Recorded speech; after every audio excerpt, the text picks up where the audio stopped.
Hello, and welcome back to the lab at Labstraction, and I'm Chris. Thanks for joining me as we continue this work on the Notes application. This is the third and last episode in our ideation section. We had our two previous episodes in this section on ideating. The first one was about doing a competitive and feature market analysis. The second one showcased us doing a trend and affinity diagramming, which were essentially clustering methods, grouping like ideas together on the digital whiteboard Miro. So far, what we have been doing is analysis. Gathering insights, getting an overview of the market of Notes apps. But I'm pleased and excited to announce that today will be our first episode actually synthesizing our work. But first, let's go over where we are in our design process. Back to the double diamond. In the double diamond, we have the problem space and the solution space. In the diamond of the problem space, our goal was to understand the problem, define the problem by doing the research collecting from various sources such as interviews, secondary literature, articles, videos. We define the point of view by looking at Reddit users and researching and collecting insights. We then took these insights and distilled them into a problem statement. Now, it's important to highlight, we have not at this point come up with an idea or solution. What we have done was to define the problem.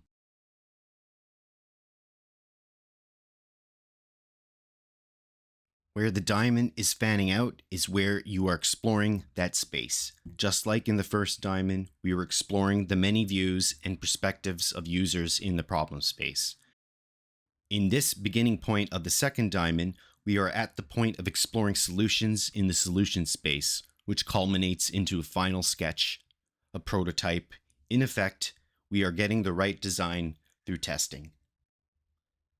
Exploration is divergence, and happens in both diamonds in both spaces. In the first diamond, convergence is culminating on the problem statement or problem definition. Most of the time, you don't get the right sketch and the right prototype on the first pass. Well, that means you're still in the divergent phase. That's why you see this circling back and forth in a non-linear fashion. When we say divergent thinking, we mean thinking creatively. But what does that actually mean?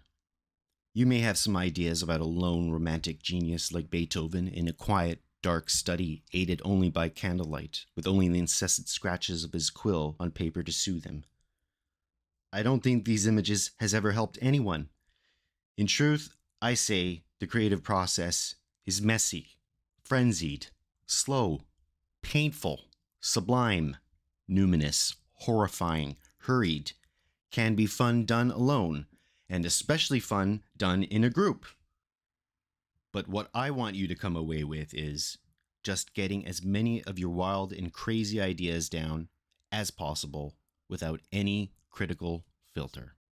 And just to add another final idea on divergence, in reality, the process of divergence can be infinite, literally, and I mean absolutely, literally infinite. You can imagine the divergent side of the diamond going off the page because the world is so complex and the problems, like for example, think the law of unintended consequences, and the space of potential solutions are, my friends, literally infinite. So how do you decide you got the right design? This is a perennial, ancient, recurring problem, but I digress. Everyone who has ventured into creative work has dealt with the issue of when to stop ideating.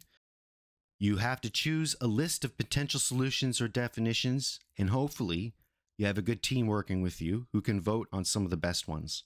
But remember, you have the best solutions with the best information you have at the time. And you have your stakeholders and clients, and you have your problem statement, and you have your design brief. The point is, there are many resources for you to fall back on. Use those as your guide. You got this. So let's get sketching. I'm no illustrator. but I'm going to show you that you don't need a lot of drawing skills for this section. Our goal here is to do easy, basic sketches to communicate the essentials of the ideas. If you're looking for further recommendations to other resources that can provide more comprehensive drawing techniques, I'll leave those links in the description.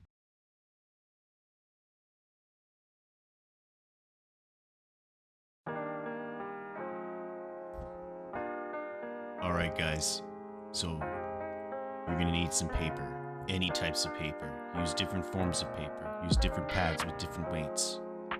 Test it out, experiment. You can see I got a couple of pads here. I go for the medium size and I love the bigger pads. Just awesome. Oh, where do those come from? I forgot I had those in there.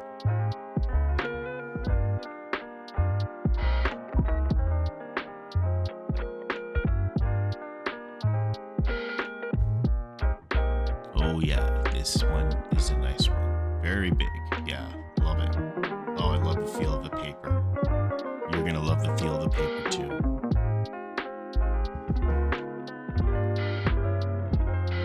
And for the more rough, smaller sketches that you want to do, the quick sketches, I have a small booklet with dots in it. These are really good for making quick sketches. You can carry it around with you if you have any ideas that hit you.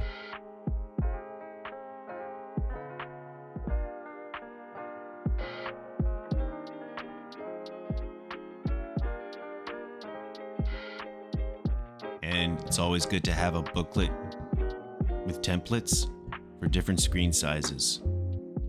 It saves you time so you don't have to keep drawing boxes for every screen size. And when you have an idea, you want to quickly sketch it out. I use these templates when I know what I'm going to be drawing. I've already worked out drafts for my dashboard and figured out placement for my buttons. I may not know what the whole app looks like, but I have a sense of what one screen looks like, and I can kind of go from there.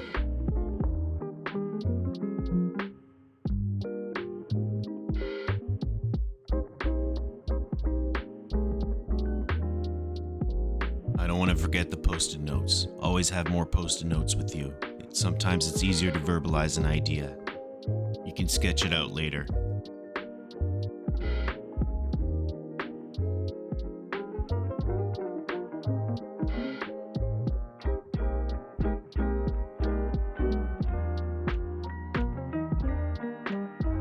Ah, nice. This one comes with a glossary of UX terms.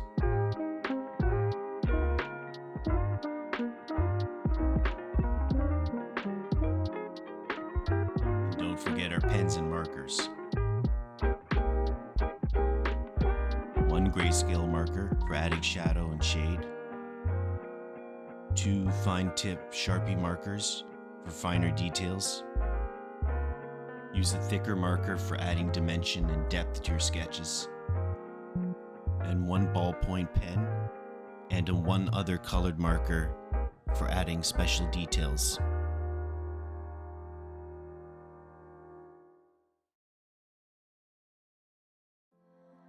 Before you start any sketching session, it's always good to start with a warm-up. Start with a single dot. Draw 8 lines, using the lines as a guide, with each successive circle you draw gradually getting larger as you're radiating outwards from the center.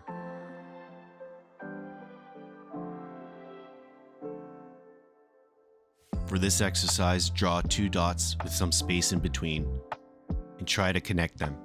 As you're moving from one dot to another, keep your wrist locked and move the pen with your arm. This helps with keeping your lines straight. This is connect the dots, but in a curve. Draw 3 dots in a triangular configuration. Starting from the first dot, get to the third by drawing a curve through the second dot. Try to touch all dots. Your lines should be smooth. Again, look to where you want to go. In the network of lines exercise, just like everything you learn in Connect the Dots, but drawing a series of dots and connecting them. Try to cover most connections without lifting your pen. In the parallel lines exercise, practice making straight lines with equal spacing and size. Then practice batches of lines either getting smaller or getting bigger.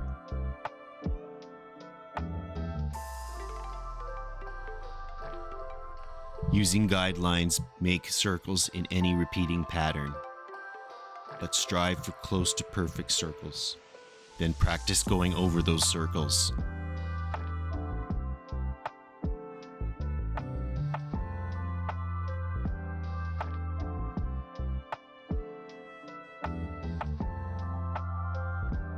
Repeat drawing a series of circles of the same size.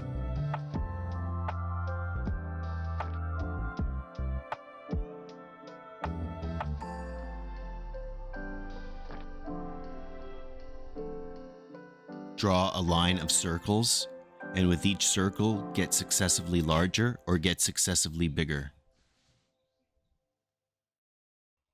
Try drawing out each circle in a different direction.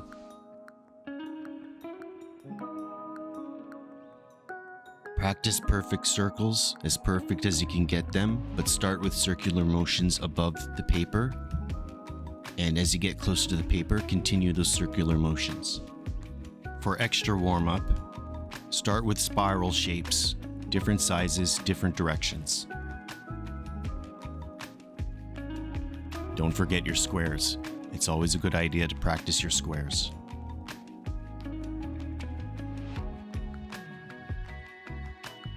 This is always a good exercise to return to, just like before. Practice your circles, but start with circular motions above the page. And then when you're getting close to the page, continue those circular motions.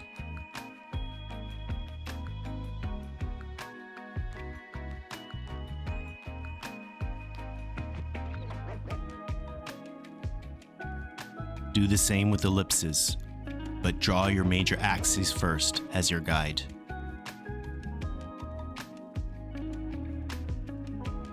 This exercise is a little more advanced. Practice your cubes.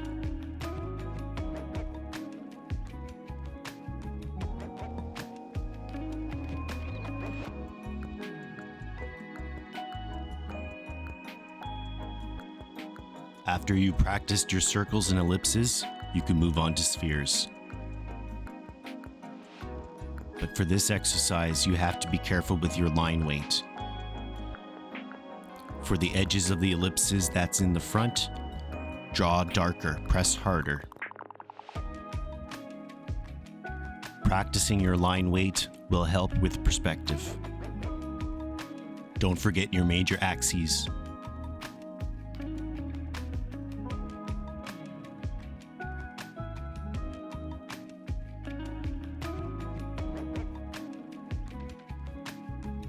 Then move on to cylinders.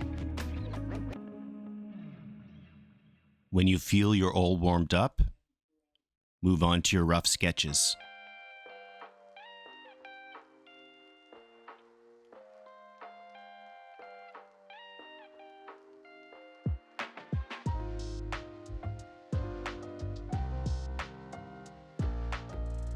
All the objects we'll be drawing will be based on the shapes we've already encountered.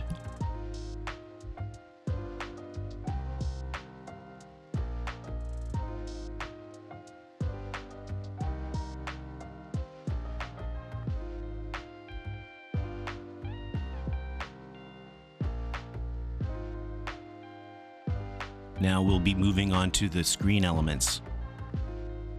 Not only will you have a good library of UI screen elements, you will also have practiced these shapes before moving on to sketch your ideas. Notice the different ways you can sketch text. Now moving on to the navigation elements, the menu bar, the main nav, tabs,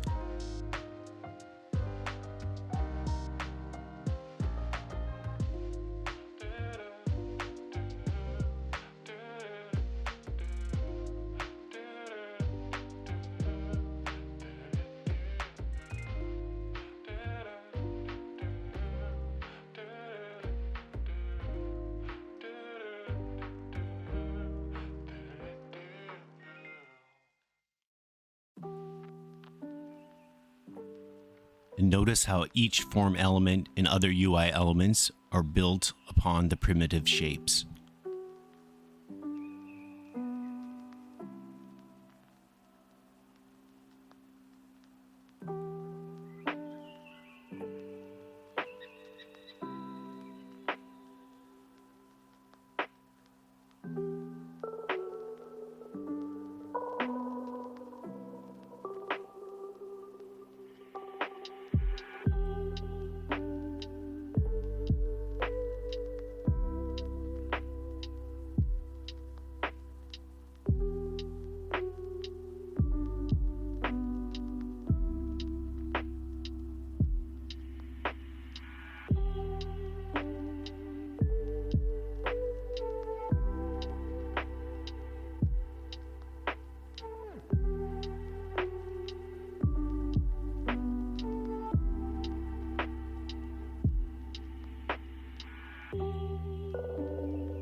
Here we'll be doing icons. But before we do the icons, practice those primitive shapes.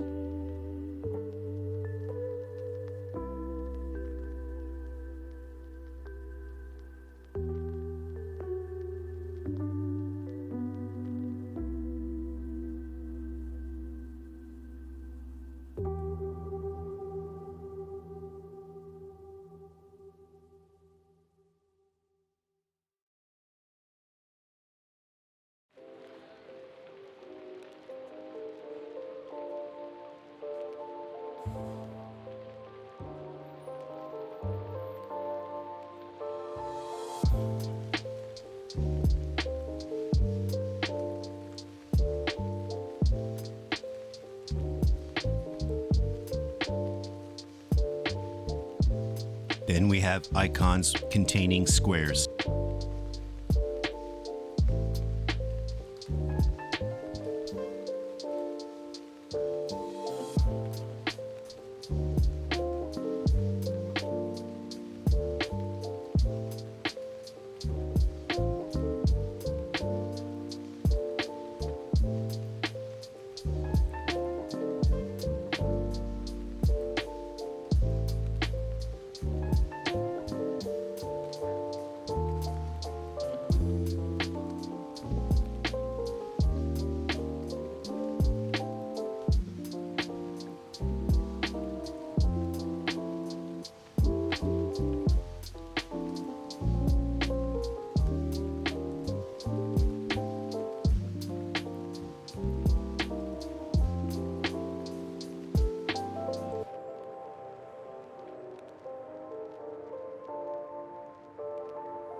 When making annotations on your screens, use capital letters for your writing to be legible.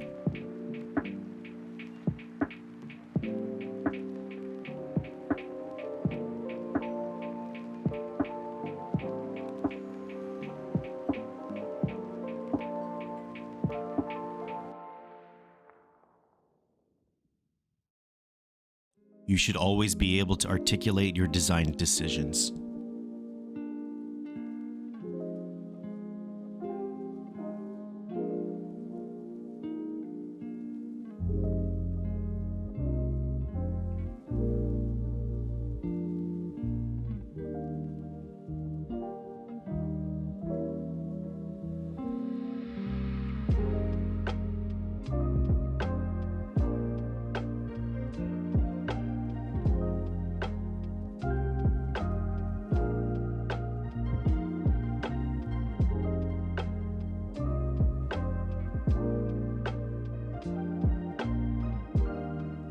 Always keep your labels to one side.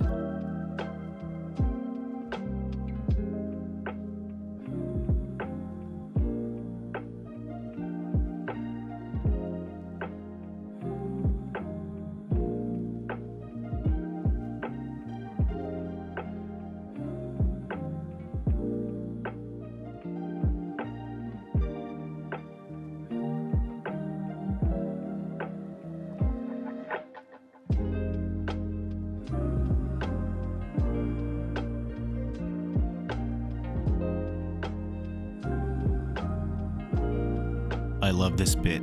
This is for making your designs and objects pop out of the page.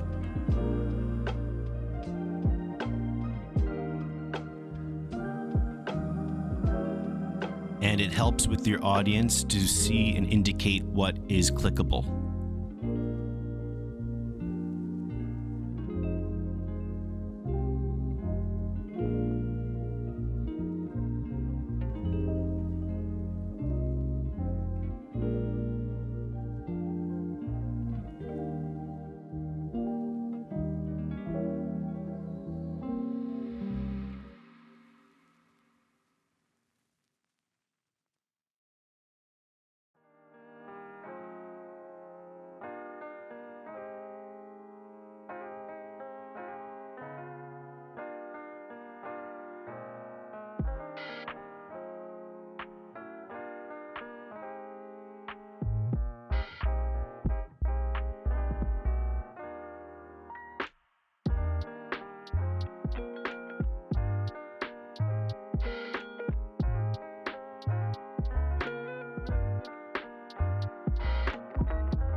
User flows are probably one of the most important elements in your sketching before you use any digital tool. Always sketch out your user flow. User flows take your sketches from static documents to dynamic series of steps that adds clarity to your ideas.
I didn't know where to start. So I collected images in the top apps in my category and put them into my mood board. I copied them, sketching them into my notebook. Then the ideas were coming.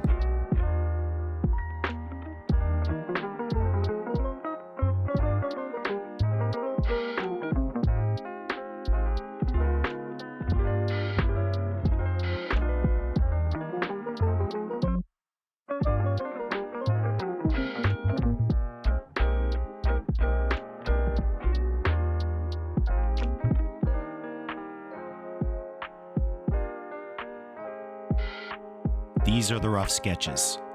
So they may not look like a lot, but I got some ideas that I need to flesh out for next time.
You may not understand my rough sketches, and no one will understand your rough sketches, but that's okay.